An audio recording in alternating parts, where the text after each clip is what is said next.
Hoy, en Desde la Sombra, el Instituto Tavistock en el condado de Sussex, Inglaterra, es el centro mundial de lavado de cerebros en masa y de ingeniería social. ¿Existe tal cosa? Existe. Para controlar el mundo, la élite necesita controlar la forma de pensar del ser humano. Se llama guerra cultural.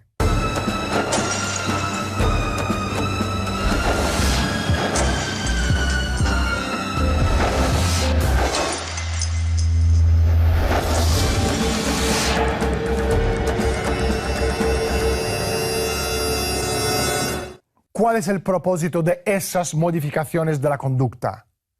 Implantar cambios forzados en nuestro modo de vida, extirpar por completo el sentido de identidad del ser humano, arrancarle el alma y sustituirlo después por uno pseudo-alma artificial y sintética.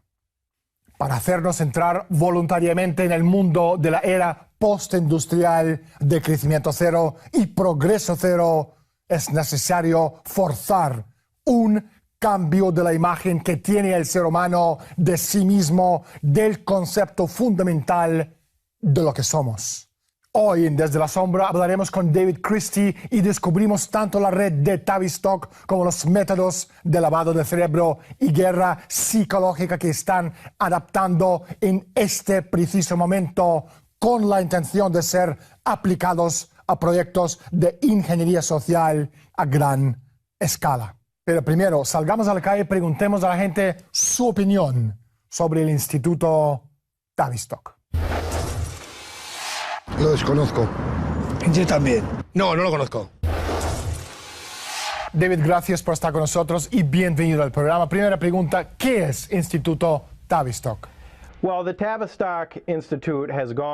Bueno, el Instituto Tavistock ha pasado por varias transformaciones. Apareció en 1920 como una clínica destinada a estudiar los efectos de la neurosis de la guerra en los individuos durante la Primera Guerra Mundial, su experiencia traumática de haber vivido una conflagración. De modo que su propósito era entender y ayudar a las víctimas de la neurosis de la guerra a enfrentarse a su experiencia traumática.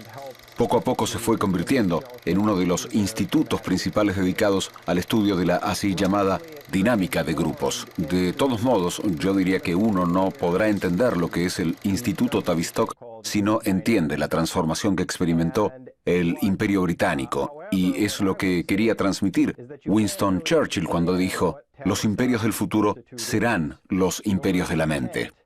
La contrainsurgencia no puede desarrollarse apoyándose solo en el terror. Requiere una aplicación consciente y sistemática por parte de la clase dirigente o de sus víctimas.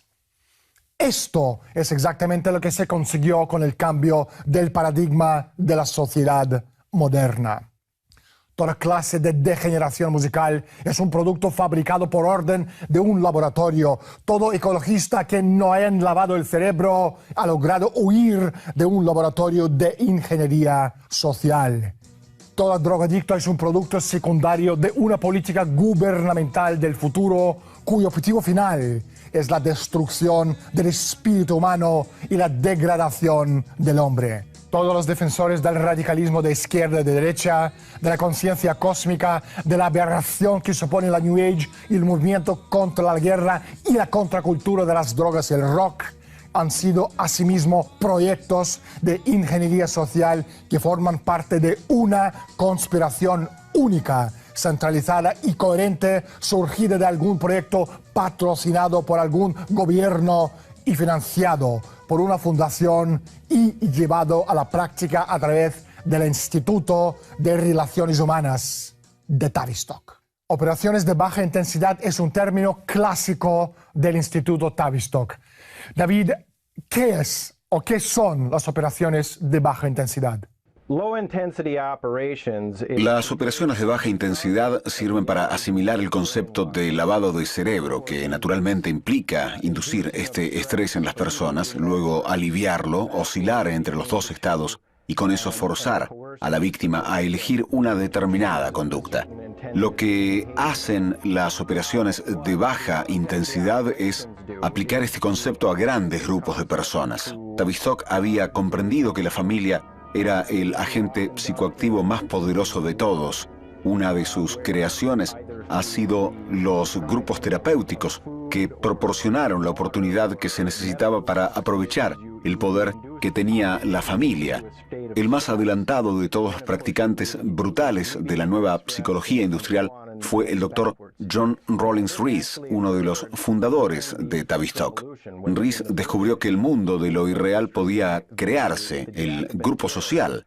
Se obliga a una persona a transferir su identidad al grupo, en el cual es sometida a las formas más extremas de sugestión. Siempre que se destruya el sentido de identidad real de esa persona, se la podrá manipular como si fuera un niño. ¿Cómo funcionaría esto? Falta un experto líder de grupo y un grupo para crear un entorno familiar potente, aunque sea artificial. Una vez que se ha inducido dicho entorno, un terapeuta puede manipular a un miembro del grupo, no mediante un ataque directo, sino por medio de una manipulación sutil de los demás miembros del grupo. Por ejemplo, empleando la sugestión. Si la víctima ha sido llevada a creer que el grupo es algo que le ayuda, cuando dicho entorno haya sido manipulado y se vuelva contra ella, tenderá a ejercer el mismo impacto que el profundo rechazo de una madre.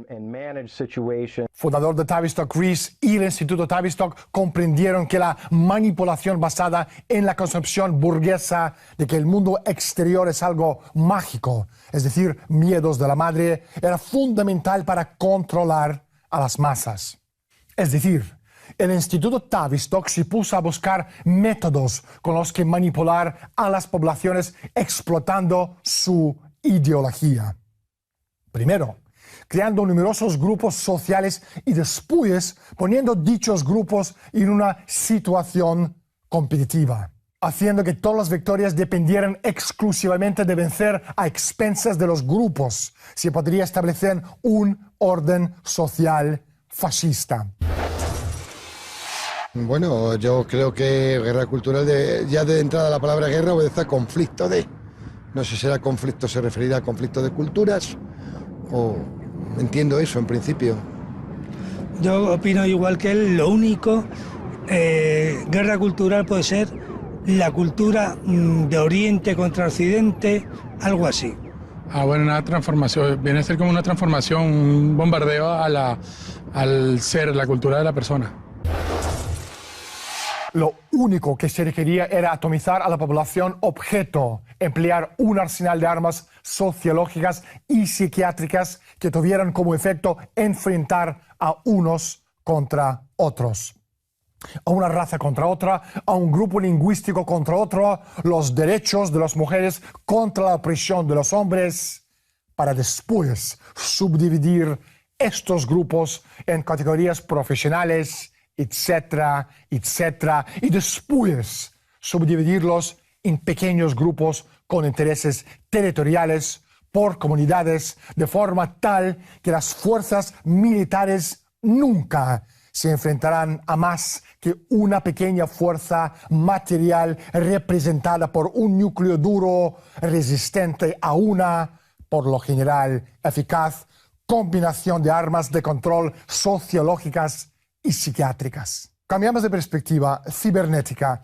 David, ¿qué es? ¿Cómo se relaciona con Tavistock, dinámica de grupos y redes sociales? Por fuera del Instituto Tavistock, algunas redes se han reunido en torno de lo que se denomina la Sociedad Cibernética, que fue fundada por Josiah Macy y otras fundaciones que pusieron mucho dinero en la cibernética para reducir la condición humana al equivalente de la de un animal, eligiendo simplemente entre el placer y el dolor, evitando el dolor y buscando el placer en lugar de esa cualidad de la mente. Se reduce la condición de la persona a solo su sensualidad. La cibernética se propuso estudiar si la mente era como un animal o como una máquina, como un sistema binario o un sistema digital, eligiendo simplemente entre ceros y unos como si se tratara de computadoras basadas en sus cálculos de placer y dolor.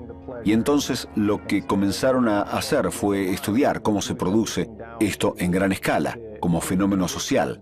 En el caso de la sociometría, tenemos un gran número de personas que estuvieron involucradas en los grupos cibernéticos, como por ejemplo Frank Stanton de CBS, gente en las firmas de sondeos como Gallup, el Instituto Livingston. En conjunto, estos grupos se lanzaron a explorar el fenómeno psicológico a gran escala. Como un ejemplo de eso, el grupo en torno a la sociometría cuenta Paul Lazarsfeld, que junto a Frank Stanton estuvo involucrado en la Guerra de los Mundos, la transmisión de Orson Welles basada en el libro de H.G. Wells, que fue narrada por Orson Welles, y estudiaron el efecto que tuvo en la población, cuando mucha gente que escuchó el asunto de la invasión no pensó que se trataba de una invasión extraterrestre, sino en que los nazis habían invadido, ya que esto ocurrió en medio de las tensiones de los preparativos para la Segunda Guerra Mundial. Pero, yendo más lejos, estudiarían la dinámica de grupos y también las relaciones. En otras palabras, quién hablaba con quién, qué redes estaban conectadas entre sí, y a partir de la sociometría desarrollarían lo que denominaron sociogramas, que básicamente es qué gente se relaciona con qué gente, qué personas buscan el liderazgo en grupos sociales, fundaciones, corporaciones, cómo las personas ven las relaciones de cualquier grupo al que pertenezcan. Y así se desarrollaron los denominados sociogramas para trazar un mapa de todo eso. Y lo que obtuvieron fue que varias de estas agrupaciones se convirtieron en lo que se dio en llamar Red Internacional Social de Análisis, un grupo fundado principalmente por Barry Wellman, pero que incluye a varias de las personas de Sociometry, el Instituto Livingston y otros, y su agenda se había fijado el objetivo de desarrollar la tecnología que ahora conocemos como medios sociales, Facebook y demás. Ellos hablan de complejos modelos de imágenes en 3D para ver quién habla con quién, y como sostuvo gente remarcable del Instituto de Investigaciones, están estudiando esto porque se trata de algo muy persuasivo. La totalidad de lo que Tavistock ha hecho en lo que estos líderes en sociología, antropología y demás están interesados es en crear un grupo dinámico que tenga tendencia a reforzar el comportamiento del modo en que lo hace una familia, y tú no quieres ofender a tu grupo de iguales, tú no quieres convertir a tu entorno en algo incómodo. Entonces, esta dinámica de grupo tiene formas de reforzar el comportamiento, incluso en forma más eficiente que la del lavado del cerebro individual, ya sea que se trate de la terapia de electrochoque, drogas o el tipo de lo que podrían ser las técnicas de la vieja escuela de lavado del cerebro. Los grupos dinámicos pueden ser más efectivos en controlar grandes grupos de personas, en crear una psicología de masas. Comunicación, luego ahí empieza la parte de mercadeo, me imagino que se abre una puerta para el comercio. Hombre, el fin, evidentemente, para mí siempre es ganar dinero. Fundamentalmente. Prima más el ganar dinero que el público tenga información. Bueno, en un principio para conectar a la gente y en un segundo término para manipularlos y espiarnos. Uno puede ser el hacer una comunicación más directa y más rápida, y siempre subyacirá, hay un tema subyacente que es el tema económico. Por muy barato que sea el suscribirte a Facebook, tener Facebook o cualquiera, siempre hay un componente económico. No es lo mismo que haya una persona que pague 1000 que pueda haber 1 millón de personas que pague 1. Extrapolando la premisa hacia la contracultura, los ingenieros sociales pensaron que los ordenadores podían desempeñar un papel similar al del LSD en el control mental. En otras palabras, crear un artificial campo de concentración sin lágrimas. Sin embargo, para poder tener un campo de concentración sin lágrimas es necesario tener el control, las comunicaciones y el poder de la retroalimentación. Y ahí es donde entra la cibernética con los mecanismos de comunicación y regulación de sistemas complejos conocidos hoy como ingeniería social. La tarea del científico social, también conocido como agente del cambio, consiste en inventar las herramientas adecuadas para explorar un terreno dado. Y en el caso de las interrelaciones humanas, dicho campo es el de las actitudes espontáneas interactivas de todos los individuos que lo componen. Por consiguiente, la tarea del científico social consiste en adoptar las herramientas de modo que le permitan provocar la espontaneidad de los individuos hasta el punto deseado, incluso hasta el máximo.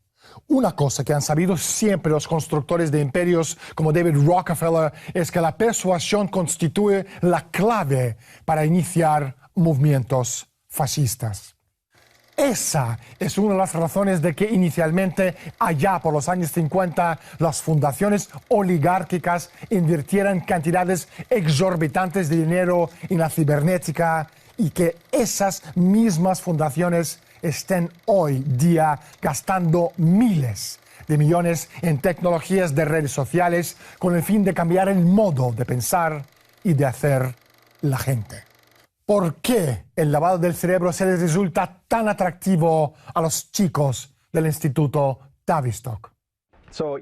Bueno, recordemos que el Instituto Tavistock fue fundado como una entidad gubernamental en 1946, después de la guerra, con fondos de Rockefeller, la Fundación Ford, Josiah Macy, y algunos de estos grupos financieros internacionales constituían al Imperio Británico. Entonces, la intención de estas entidades financieras era buscar métodos para controlar a grupos de personas cada vez más grandes, para mantener vivo su sistema.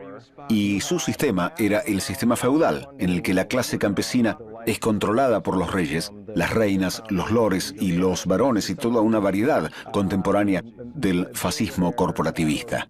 Su intención es utilizar las técnicas de lavado de cerebro y aplicarlas a cada vez mayores grupos de personas para poder controlar a la gente a una escala cada vez mayor y persiguiendo sus propios propósitos. Y su propósito es controlar a la población creando una especie de nuevo feudalismo. En vez del viejo modelo autoritario que servía para imponer dictaduras, lo llamaron democracia consensual. Es decir, este nuevo método les permitía crear la apariencia de que la gente tenía la libertad de elegir su propia conducta, mientras que en realidad esta conducta era la única opción que se les ofrecía. Y de este modo, a la gente se le transmitía una sensación de estar eligiendo su propio futuro, pero en realidad todo fue un montaje. Las opciones fueron puestas delante de ellos. Kurt Lewin era uno de los individuos clave dentro de la estructura de Tavistock.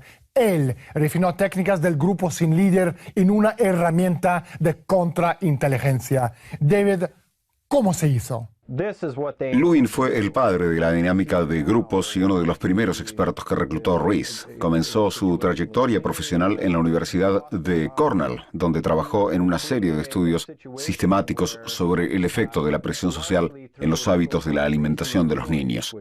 Según Lewin, una de las técnicas principales para destruir la moral por medio de una estrategia de terror consiste exactamente en la táctica siguiente: que la persona no sepa con claridad en qué posición se encuentra ni qué puede esperar. Si además se confunde su estructura cognitiva sobre dicha posición mediante decisiones poco claras en cuanto a tomar medidas disciplinarias severas o proporcionar un trato amable, junto con la propagación de noticias contradictorias, es posible que la persona llegue a no saber siquiera si un plan en particular va a acercarla o alejarla de su objetivo.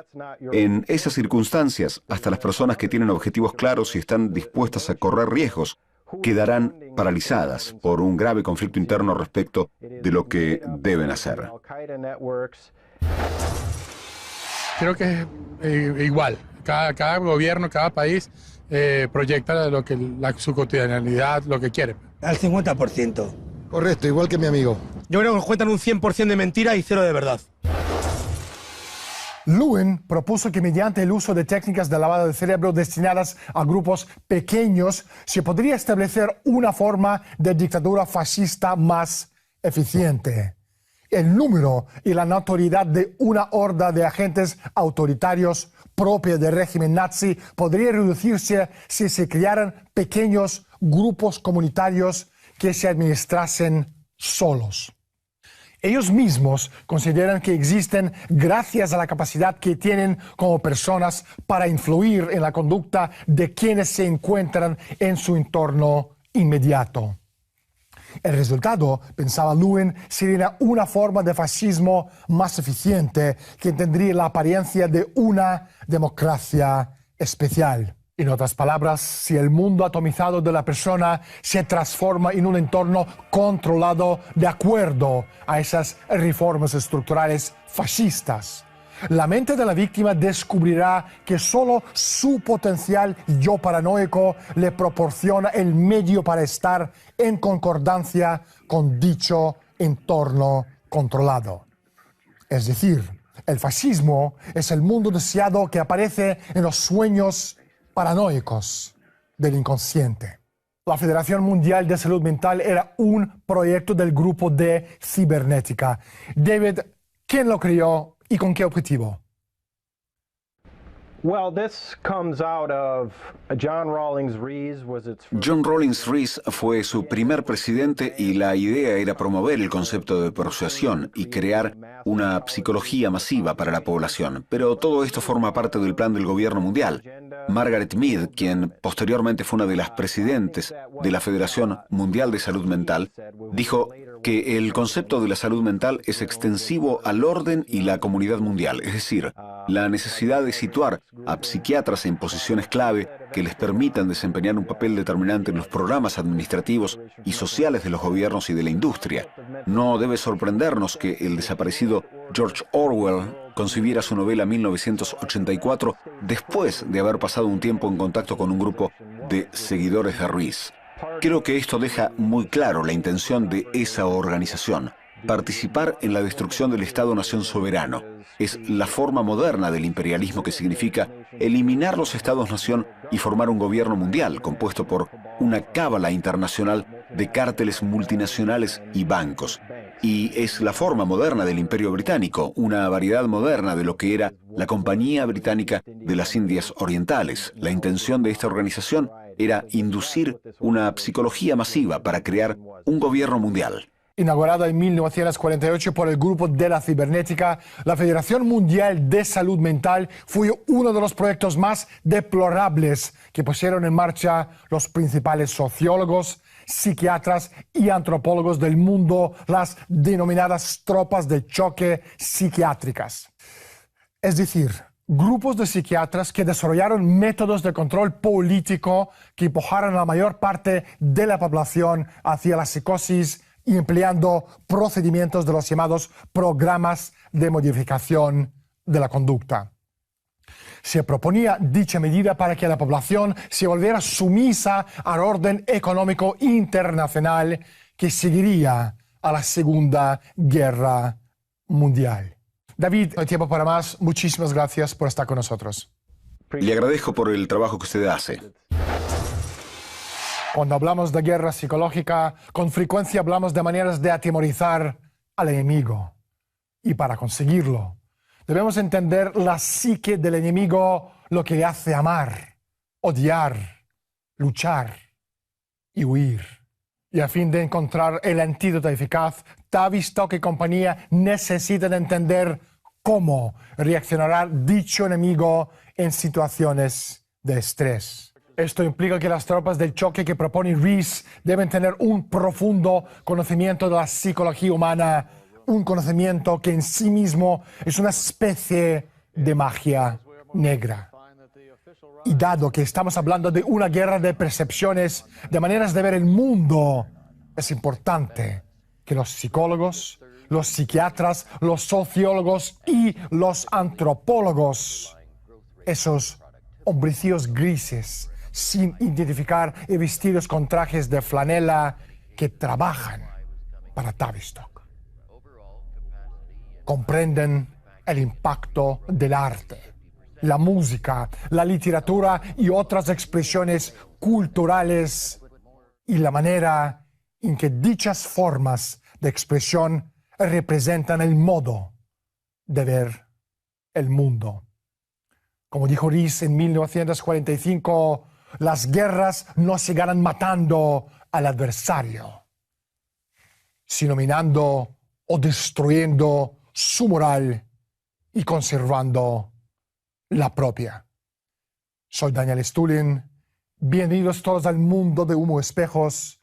Gracias por estar con nosotros y hasta la semana próxima.